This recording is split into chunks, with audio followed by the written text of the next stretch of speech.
Welcome to the Right to Reason podcast. I am your host, Robert Stanley. Today I'll be talking to Andrew Seidel about his new book, The Founding Myth, Why Christian Nationalism is Un-American. Previous books, they have offered these gentle corrections to the Christian nationalists. You know, here's what history tells us, here's what the founders actually meant, here's what the founders actually said, and they've kind of left it at that. But correction is not enough, otherwise we wouldn't have President Trump. So pointing out errors is insufficient. So what this book does that, but then I take the next step. The founding myth goes on the offensive. This book is an assault on the Christian nationalist identity. Not only are Christian nationalists wrong, their beliefs and identity run counter to the ideals on which this nation was founded. They are un-American. It's the Right to Reason podcast. This is Andrew Seidel, and you have the right to reason. This episode of the Right to Reason podcast is brought to you by our patrons and contributors like me. We have all recognized the value of the unrestrained marketplace of ideas and have decided to make a difference. You can make a difference too. Contribute at patreon.com/right and learn more about your right to reason at therighttoreason.com. Your activism is appreciated.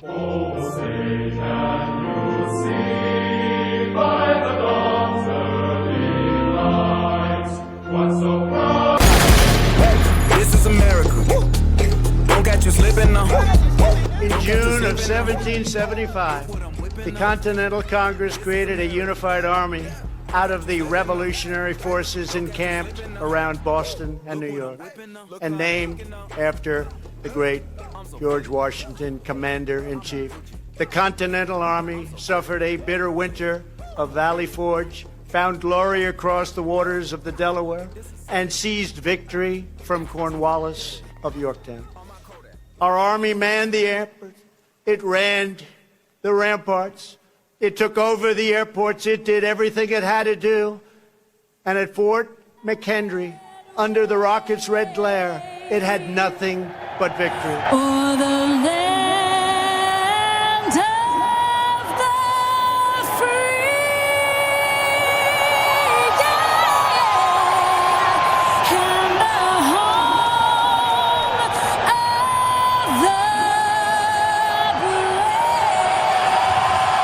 brave. Andrew Seidel, FFRF's Director of Strategic Response and author of The Founding Myth, Why Christian Nationalism is Un-American. I'm so happy to get to talk to you today. It's my pleasure to be here. Thank you so much for having me on. Absolutely. Okay, so when you say Christian nationalism, a couple things kind of pop in my head right away. I remember Trump saying this. You know, they have a word. It sort of became old-fashioned. It's called a nationalist.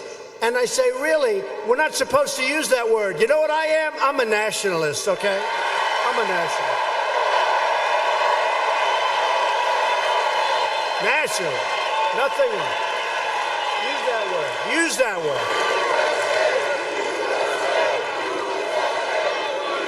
word. And that was scary to me because we all think of nationalism. We think of Mussolini, or we think of Hitler, of course, that sort of thing. But it seems like a lot of Trump supporters have no problem with this. No, I don't think they do. And now Christian nationalism is slightly different because I think what Trump means and what a lot of his followers, his fervent believers mean is they mean something more akin to patriotism. In their minds. I mean, I think there's a significant difference between nationalism, which is my country right or wrong, and patriotism, which is, you know, I want to make my country better. I think my country is good, but I reserve the right to criticize it and improve it. And, you know, it's certainly not perfect, but I'm still an American and I'm going to continue to be an American and proud to be an American and will do my best to make the country better. So I think there's a difference between patriotism and nationalism for sure, but I don't think Trump and a lot of his supporters get it. But there's also a difference between nationalism and Christian nationalism. So what is Christian nationalism then? So Christian nationalism is more specifically, it's kind of a marriage between conservative politics and conservative religion. Specifically, it is the idea that we are founded as a Christian nation, the belief that America was founded on Christian or Judeo-Christian principles. That's kind of the central defining belief of Christian nationalism. But it also is very much it uses the language of return, right? We've strayed from those religious roots. We've strayed from that Christian founding, and we need to get back to it. We need to get back to our godly, our Christian roots. And using that false history and that language and narrative of return, they justify all manner of political policy, legal policies that we see today that are incredibly harsh and retrogressive. So things like the Muslim ban is Christian nationalism writ large. Child separation policy at the border. The justification for that was biblical. It came out of Romans 13. And there was actually, I wrote a story for Think Progress about this, but because the White House Bible study, the pastor there, it was explaining how Romans 13 justifies any kind of punishment to illegal immigrants. And he was telling this to Jeff Sessions, and then Jeff Sessions went out there the next day and did what he taught him. So, Christian nationalism is really working its way into every level of our federal government. Everything that Betsy DeVos is doing in the Department of Education, for the most part, is Christian nationalism. And so it's motivated by this idea that we were founded as a Christian nation and that we need to return to that foundation, neither of which is true. Did you ever see that movie Dune? I didn't, actually. It's got like this. It was ridiculous with giant worms, and they're searching for the spice in a desert planet or something. It was kind of cool if you're a sci-fi nerd. But the author of Dune, Frank Herbert, said, most believe that a satisfactory future requires a return to an idealized past, a past which never in fact existed. I had to read that a couple times to really take that in, but that's kind of the essence of MAGA, Make America Great Again. Mm-hmm. And you had referenced Andrew Whitehead's research that says Trump came from a result of tendencies toward Christian nationalism, not racism. Yeah, so Andrew Whitehead out of Clemson is doing some really phenomenal research on Christian nationalism. And what his research shows was that the number one predictor of a Trump voter in the 2016 election was not their race or their views on race. It wasn't their religion, despite how much we hear about white evangelicals voting for Trump in massive numbers. And they did, 81%. It wasn't even their political party. The best indicator of a Trump voter in the 2016 election was whether or not they believed the United States was a Christian nation. That had the highest correlation with Trump voters. So before the 2016 election, Christian nationalism was this impotent sideshow. It got lip service during the Republican primaries. It worked its way actually into a few court opinions too, but for the most part, it was on the fringes. But Trump really tapped into this vein of Christian nationalism in a way that we had never seen before. And part of it is because he's willing to say anything to attain power, or was willing to say anything to attain power, and now is willing to say anything to keep it. So he was able to tap into it in a way that I think other politicians weren't. And he rode this wave of Christian nationalism into the most powerful office in the world. And now he and his administration are taking Christian nationalism and turning it into our public policy. And it is corrupting and really ruining a lot of aspects of our country. And so we here at the Freedom from Religion Foundation are working to fight back against that. That's part of the reason that I wrote the book, because I genuinely believe that Christian nationalism is the greatest threat facing our country right now. Do you think that in a way that's going to work out well for the secular community, Trump presenting himself as a Christian, and therefore maybe like breaking down some of the ability for Christians to hypocritically push their values on others? Where later on they'll look back and go, well, we can't really say that anymore. He did that. Or we can't really propose this anymore because he did this. Yeah, well, I mean, I don't know how much Christian nationalists care about yeah. Intellectual consistency. But I do think that it shows other people, it shows, the bulk of the country, that middle 50% of the country, what Christian nationalism is and how it is a threat, and generally how religion is not the driving moral leader that we think it is, or that not we think it is, but that it is kind of recognized unquestioningly as. I think many in the secular community certainly recognize that it's not, but that 50% of the country in the middle just sort of assumes that religion is this moral leader. And they're seeing very clearly with Trump and with the support that he's getting from Christian nationalists and from evangelicals, that it is not the moral leader. Okay, full stop. We're talking about Trump. We're talking about Christian nationalism affecting the world today. Let's go backwards real quick. Sure. wasn't America founded on at least Judeo-Christian values? I mean, you got all the way from the Old Testament coming out of the Fertile Crescent, all this time during the Roman Empire with Constantine, and it shifts over to accepting Christianity as part of their country, and then Catholicism enters into the game, and then we're finding America, we're bringing all of these kind of Christian values with us along the way. I mean, isn't like historically, doesn't that kind of make sense in a way? I mean, I'm not suggesting that religion hasn't had an influence throughout history. So the central question that I really asked in my book was, did Judeo-Christian principles positively influence the founding of the United States of America? So that's the central question that I asked. I didn't want to simply write another refutation of the idea that we are a Christian nation, because first of all, that's not enough. Otherwise, we wouldn't have a President Trump. So I went deeper, because after you hear that Christian nation claim, and I think probably most people are competent to push back on that, you're looking at a pretty far right group, maybe a quarter of the country, that really thinks that we are legitimately founded as a Christian nation. But there's a fallback position that many people uncritically accept. And that is that, well, we're based on Judeo-Christian principles. And this is this vague, nebulous phrase. It's a vague, nebulous claim. So that's never been challenged until now. And I examine that second claim in my book. And in doing so, I undermine the Christian nationalist claim. So again, the central question I asked, did Judeo-Christian principles positively influence the founding of the United States of America? And the answer to that is no, they didn't. And in fact, it's a good thing that they didn't, because Judeo-Christian principles, those that are central to the Christian nationalist identity, are so thoroughly opposed to the principles on which the United States was built that it's fair to say that they're un-American. So in your book, you reference the Ten Commandments and compare them to the Constitution and the Bill of Rights. Can you give us just maybe one of your best examples, or just a couple of your best examples where we could kind of understand your point and how these things might conflict?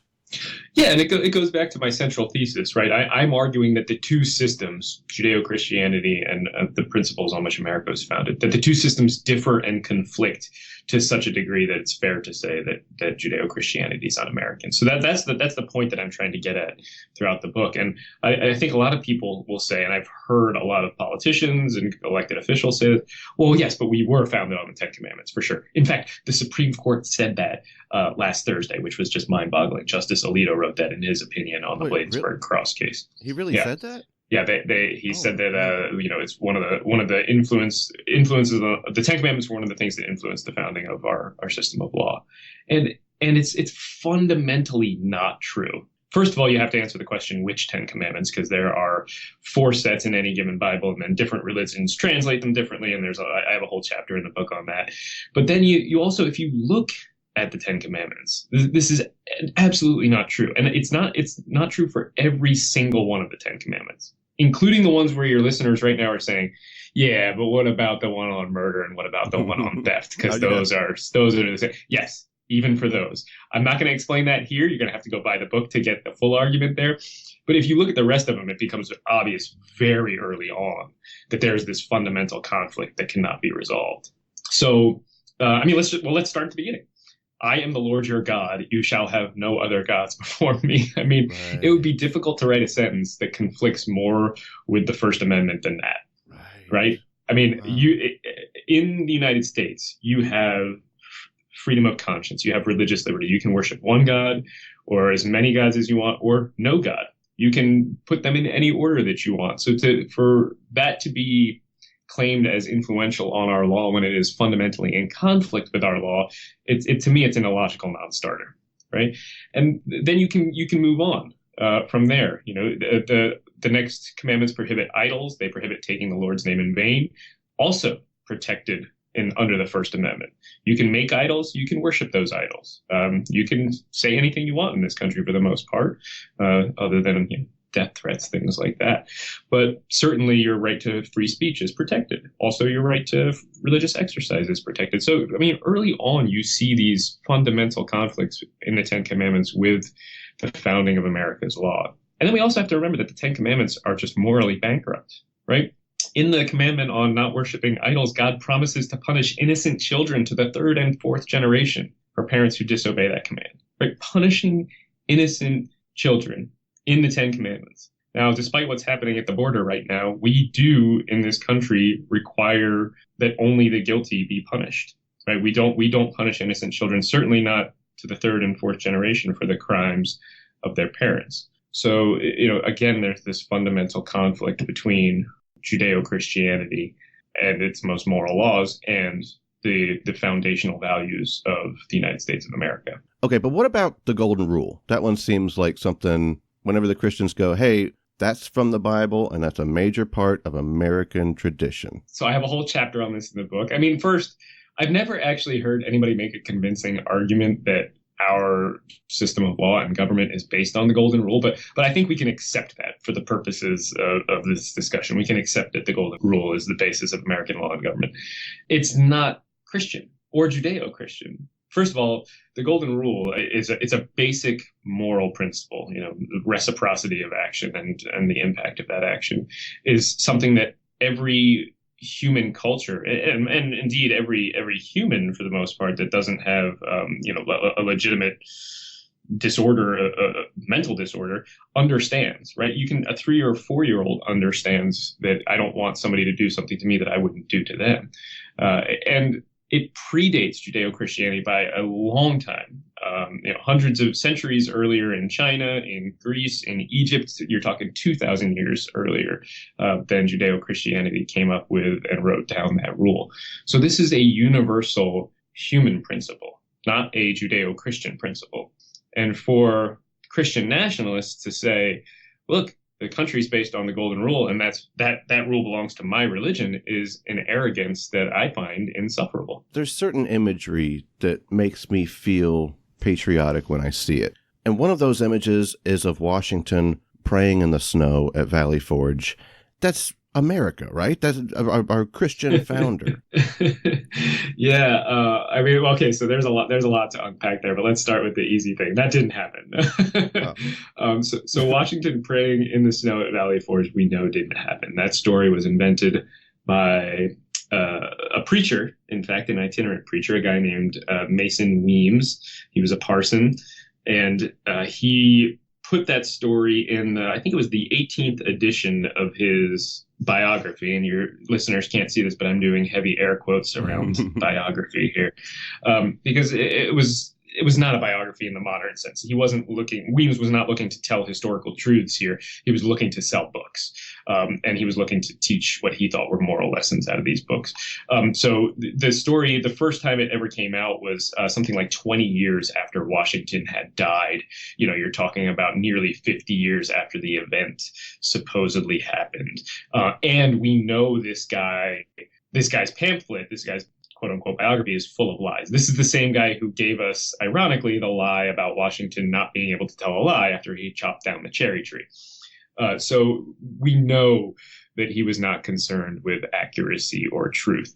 And to me, the reason that myth has been so widespread nowadays, the reason, for instance, that a stained glass window of Washington praying in the snow at Valley Forge hangs in the U.S. Capitol, in the prayer room in the U.S. Capitol, is because it takes the father of our country, right? This guy who was actually really quiet about his personal religion, if he was personally religious at all. He was on his deathbed for quite a while and never had a preacher or priest or any religious leader come in to give him any type of religious succor. There's a great line from Joseph Ellis when he said that he died a stoic rather than a saint, and that he was, for the most part, if he was religious, he never took communion in public. When he went to church, which he did very rarely, he didn't kneel and pray in public. He wrote about Jesus, I think, once you're talking of thousands and thousands, twice, in thousands and thousands of personal letters. So this is not a guy who was overtly religious. But all of a sudden, by giving the country this image, right, Christian nationalists and heavily pious politicians can pull down the inimitable George Washington, the father of our country, to their level. All they have to do is pray, and all of a sudden they are the equal of George Washington. So to me, it is done deliberately, so that politicians can raise themselves up by dragging this great man down. Wow. I have never thought of it that way. What about, okay, I'm going to move off history. It's just, I mean, this stuff it's been pounded into my head since I was a kid. I mean, it's straight up propaganda, isn't it? It's insane. It's absolutely insane. Okay, but our founders were Christians, all right? At least that one. Can we at least say most of them were, something like that? Yeah, so, and this is, I got to say, this is one of the most fun debates and investigations to have and to talk about and to read about. But really, it honestly doesn't matter. And here's why. So the central claim, again, that we're looking at is, did Judeo-Christian principles positively influence the founding of the United States? And the battle over what the founders personally believed it's irrelevant to that claim. Because whatever their personal beliefs about religion and God were, it doesn't prove that they used those beliefs to build the nation. And we also always, all of us do, make the mistake of assuming that the founders had these static beliefs throughout their lives. But George Washington certainly did not believe the same thing that at age 18 that he did at age 58. I don't think there's any doubt that people's beliefs evolve over time. But essentially the way that we talk about this is that, look, if the founders were all devout, Jesus has risen Christians, then that means, and the founders established this nation, then that means that they founded this nation on Judeo-Christian principles. And that syllogism does not work. That logic does not follow. You still would have to prove that religious beliefs informed the design of the nation. And that simply cannot be done, because the beliefs that they are claimed to hold are fundamentally opposed to the values on which they built this nation, which is what I show in the rest of the book. So I deal with early on with the claim that, well, the founding fathers were all these Christians, and say, first of all, it doesn't matter, and that's why it doesn't matter. But also, it's not true. Thomas Jefferson famously took a razor to the Bible, literally a razor to the Bible, to cut out all the supernatural nonsense. He likened doing that. I mean, he cut out angels, the virgin birth, the resurrection, right? That is not something that a Christian would do. And he likened it to looking for diamonds in a dunghill, right? So this is not the acts of a of a devout Christian man. And I have a couple other examples in the book showing that, it's not fair to call them certainly not devout. They certainly were not devout Christians, whatever they may have been. But I think the larger point is that, as fascinating and interesting as that conversation is, it's actually a sideshow. And when secular Americans get dragged into arguing about whether or not George Washington or Thomas Jefferson or Ben Franklin was religious, you're getting dragged into an argument that, first of all, you can't win, because the other side is going to continue to argue it no matter how good our evidence is. And second of all, that is irrelevant. Even if you were to win it, you still have to prove the next step. So our best tactic here is to avoid engaging on that argument and say, yeah, but even if they were Christian, you still have to show me that they built a nation on Christian principles, and you cannot do that. So when did Christian nationalism start infecting the country then? Yeah, it's a really good question. Michelle Goldberg, who writes for the New York Times, did a really excellent book called The Rise of Christian Nationalism, which I think came out in 2006 or maybe 2007. Highly recommend it. Everybody should go read it. And to my publisher, I apologize for pushing somebody else's book on this podcast. But it's really a great book, and she kind of does a better job than I did. I didn't spend a whole lot of time on the history of Christian nationalism, because I was writing right after it seized power for the first time. And so that was deeply concerning to me and the bigger issue for me. But I think the central point too is, and we didn't talk about this at the beginning, but if you were to ask somebody, are you a Christian nationalist? Nobody would say, yes, I am a Christian. I mean, maybe you'd get a few, but probably nobody would say, right, yes, I'm a Christian nationalist. Instead, you have to ask them questions to get at whether or not they are a Christian nationalist. Do you think the United States was founded as a Christian nation? Were we based on Judeo-Christian principles? That kind of thing. And a lot of the people in the moral majority and the religious right were certainly Christian nationalists, even though they wouldn't have adopted that term, and even though that term didn't come around till later to describe them. You referenced that Christian nationalism had a major impact on the Civil War. This is actually kind of surprising to me. The more I researched this era, the more shocked I was. And first of all, I'm not a historian. I'm a lawyer, and when it comes to this argument, I'm a street brawler. Not a scholar. I'm certainly more familiar with the founding than I am with the Civil War, but In God We Trust entered the national vernacular in the 1860s, 1863, 1864. That was how I ended up diving into the Civil War question, because I noticed, well, that a lot of these phrases that we see, In God We Trust, One Nation Under God, entered our national discourse at times of national peril and terror and fear. And obviously the Civil War was one of those. And the more I was researching it, the more it became clear that the Civil War was, to a larger extent than we've ever talked about, a religious war. And to push another person's book instead of my own, a guy named Goldsworthy wrote a book called America Aflame, in which he really examines this question. And essentially the thesis is that our system, our democratic republic, our democracy, whatever you want to call it, depends on reasoned debate and compromise to function. The fact that we can't compromise right now is one of the reasons that we're in people are so upset with the way our country is kind of ground to a halt. Mm-hmm. But the same thing was happening in the lead up to the Civil War. And so when you inject religion into a system that depends on compromise and reasoned debate, all of a sudden the positions that people hold become articles of faith. And they become far less susceptible to logic and to debate, because my God said this is the way. And that is a much harder thing to argue against than, for instance, well, I have economic reasons for holding this position, or my constituents have made it clear that they want me to hold this position. If your God is saying it and it's a question of going to heaven or hell, everybody becomes more intractable. And so essentially, the first time that religion really began to infect American politics was in the 1830s. Before that, it wasn't just that religion, state and church were separate, religion and government were separate. It was that religion was not really involved in the political process to the extent that it would become in the lead up to the Civil War. And I think that the argument for that was pretty convincing. It made a political solution to slavery impossible, right? And our nation, if you don't count slave revolts, our nation was the only country that had to fight a civil war to abolish slavery.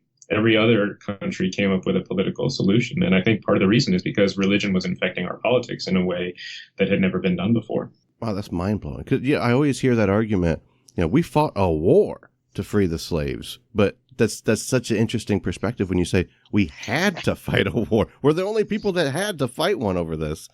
Are you implying that without Christian nationalism, we may not have had a civil war at all? I mean, I think that is certainly a fair conclusion to draw. And, we shouldn't also, I go through a lot of pains to examine the religious roots for the justification for slavery in the book as well. There's actually a couple different chapters on that. But if you look at the argument for and against slavery, right, there were certainly abolitionists who were religious and made the religious argument, saying God is against slavery.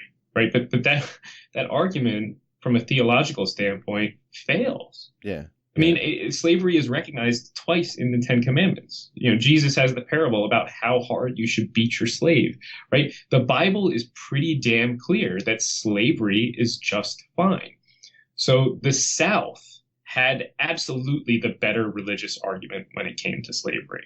Now that says more about religion than anything else, in my opinion, and about the Bible than anything else. So it was not possible for the abolitionist movement to win that argument, and it was never going to be possible. But there's also one other really interesting piece, and there's some convincing research that I showcase in the book on this point, and that's that even though we often think of now in particular as abolition being driven by liberal religion, it was actually secular liberalism and secular Americans and secular moral movements that were driving abolition more than anything else. And then liberal religion was kind of running to keep up with that.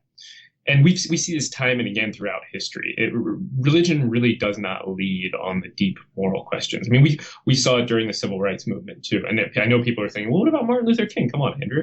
And it's a great point. But his letter from the Birmingham jail, which I read on every MLK day, was written to white religious leaders who were standing on the sidelines mouthing pious irrelevancies and sanctimonious trivialities while he was doing the business of fighting for civil rights. He often spoke of the church and religion as being a tail light instead of being a headlight.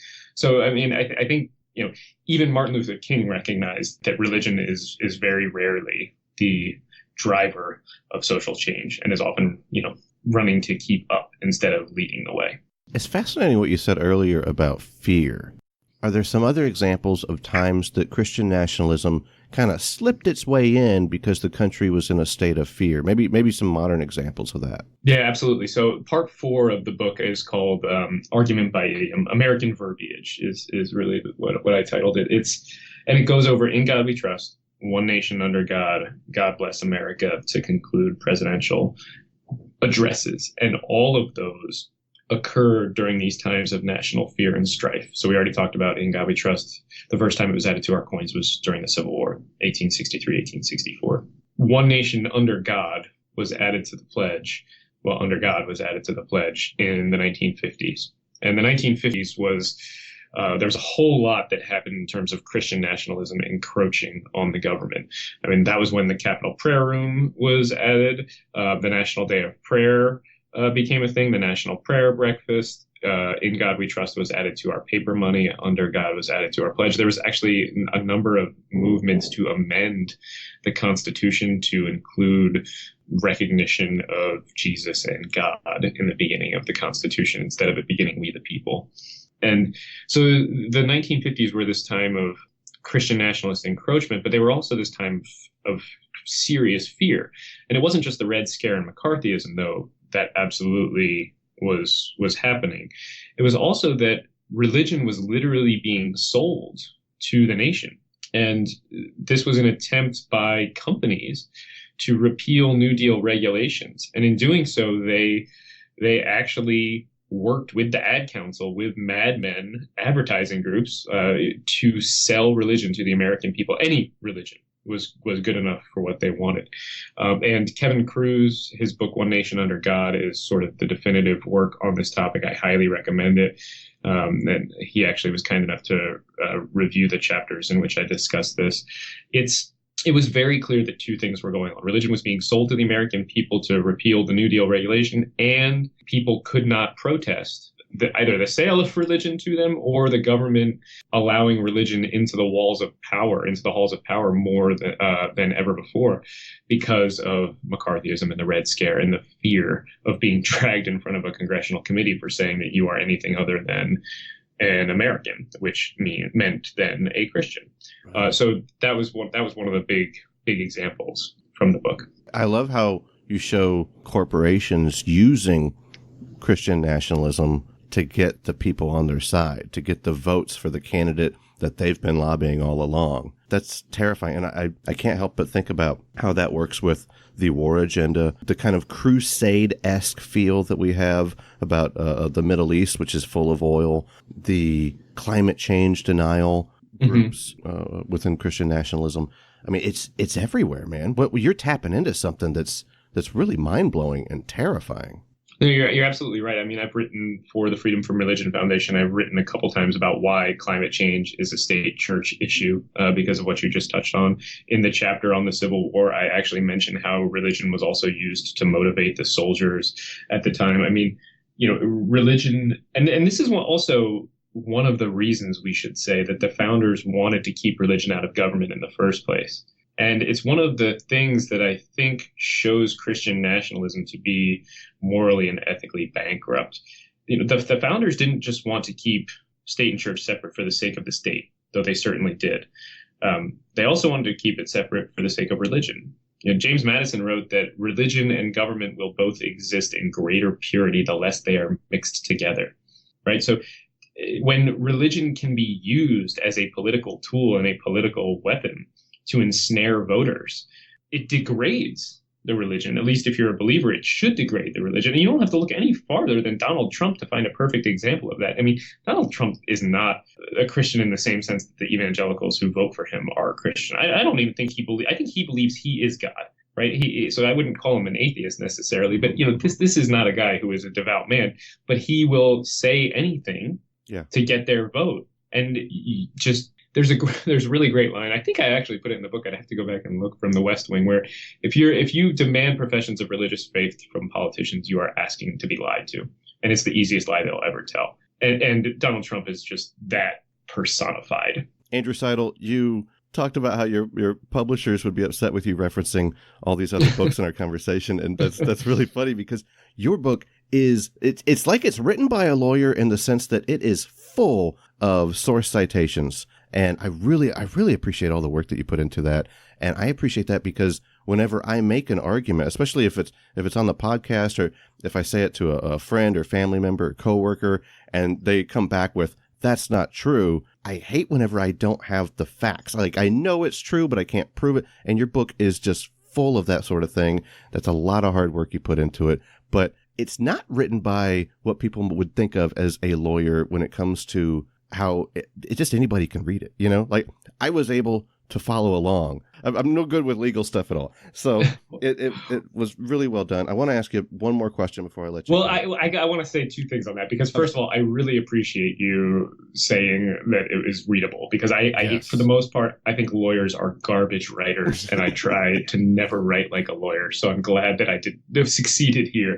And second of all, I'm so thankful that you mentioned the footnotes, because, you know, I know this book is very controversial, the argument that I make. I think the argument is absolutely right, and I hope that it is adopted and understood by the majority of the country at some point. But I know it's going to be picked apart and attacked by the other side pretty extensively. Good luck for them. So I did it myself, actually. I hired two people before I even got this to the publisher. I hired two different attorneys a year apart during the writing to attack every single one of those footnotes. Wow. And I paid them a bounty for every error and every mistake and every misrepresentation that they could find. So I feel very good about the quality of the footnotes and the citations and the historical facts. You know, if there was not an original source for a founding father quotation, for instance, it did not make it into the book. It got cut, which I think you don't see a lot of the time in these books. So I'm not citing somebody who, you know, collected their writings in 1980. I'm going back and finding the original source and making sure.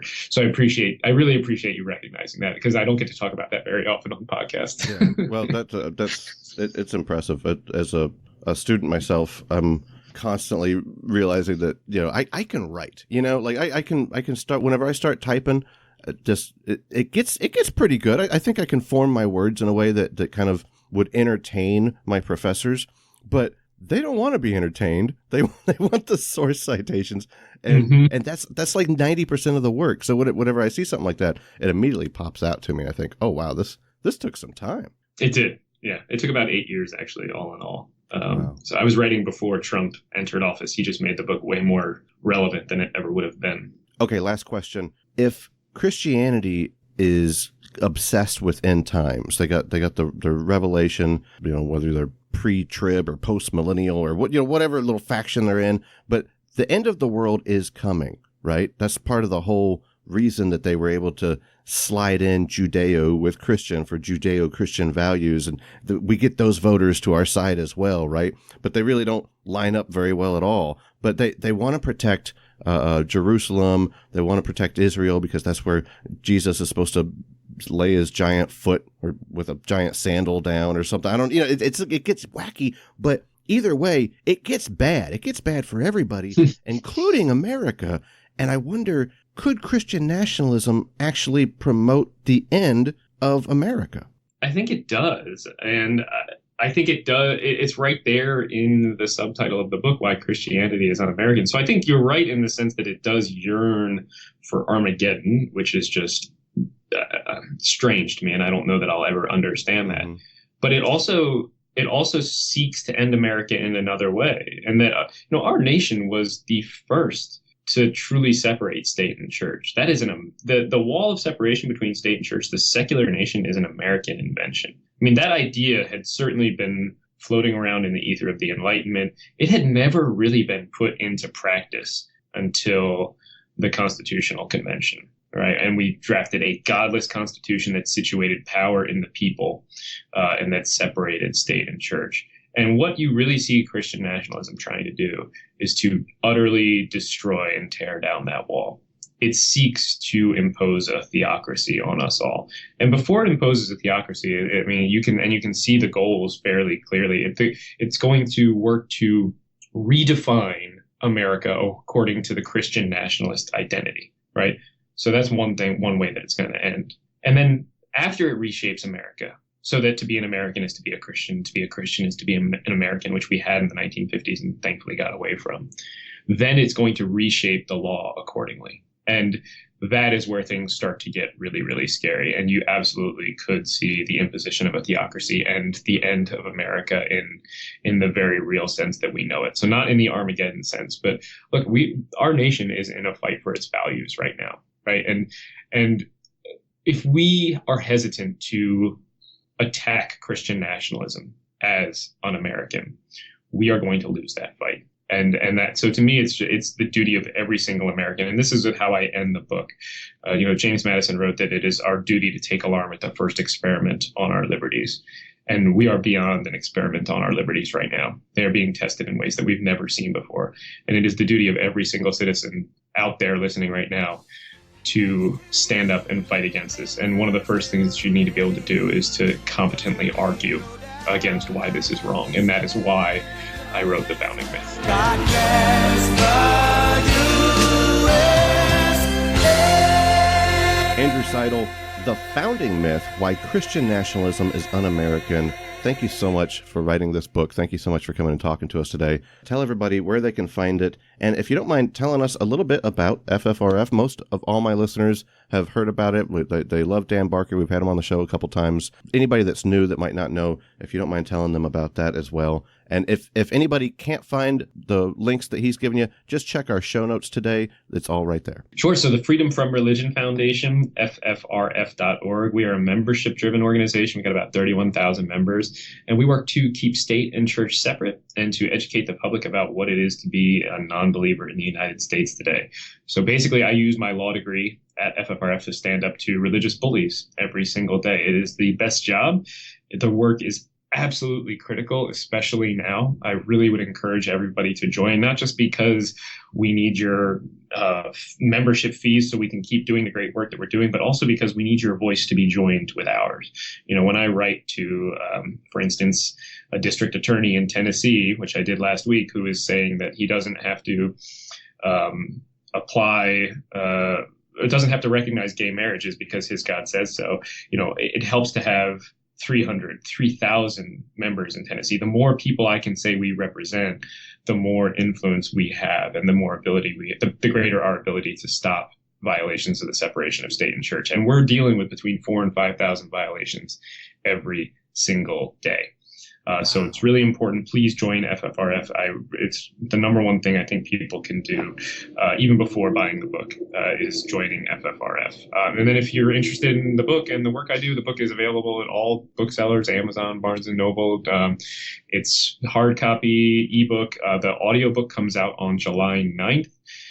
If you want a signed copy of the book, you can order through FFRF's store, ffrf.org, and just put a little note when you're checking out saying you want it signed. If you want me to write something special in it, I can do that as well. Just put it in the note, and we'll get that out to you as soon as we can.